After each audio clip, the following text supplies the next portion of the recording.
நம்ம இன்னைக்கு ஒரு ஜூஸ் வீடியோ பார்க்க போகிறோம். அவக்கடம் வச்சு ஒரு ஜூஸ் அடிக்க போகிறோம். அதுக்கு தேவையான என்னெல்லாம் வேணும்னு பார்ப்போமா? அதுக்கு தேவையானது அண்டிப்பருப்பு, 3/4 கப்பு பால் எடுத்து வச்சுருக்கேன்.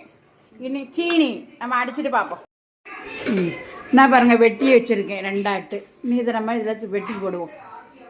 அவக்கடம் வெட்டி போட்டாச்சு. தோல் ஈஸியாக வந்துடும் பார்த்துக்கிடுங்க. அதில் உள்ள ஒரு கொட்டை இருக்கும், அதையும் எடுத்தாச்சு. அண்டிப்பருப்பு, பால் 3/4 கப்பு பால், ஒரு பெரிய கப்புக்கு 3/4 கப்பு பால் எடுத்துருக்கு. நம்ம சீனி போடுவோம் நம்ம தேவைக்கு. சுகரு எவ்வளோ வேணுமோ அவங்கவுங்க தேவைக்கு போட்டுக்கிடுங்க, சரியா? பிள்ளைகளுக்கு செய்து கொடுங்க, உடம்புக்கு நல்லது. பழம் சீசனு வேற கம்மியாக கிடைக்கல, வாங்கிக்கிட வேண்டியதும். ஐஸ் கட்டி வேறு போட்டிருக்கோம் பார்த்துக்கிடுங்க. ஐஸ் தண்ணியும் போடலாம், ஐஸ் கட்டி போட்டிருக்கோம் நாங்கள்.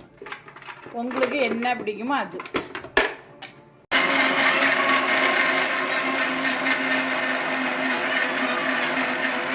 மக்களே, என்ன ஜூஸ் அடித்தாச்சு. நான் குடிக்க போகிறேன். மேலே 2 அண்டிப்பருப்பு போட்டிருக்கேன். உங்களுக்கு என்ன வேணுமா, பாதாம் பிஸ்தா எது இருந்தாலும் கொஞ்சோட சீவி போட்டுவிடுங்க. டேஸ்ட்டு சூப்பராக இருக்குது, சரியா மக்களே?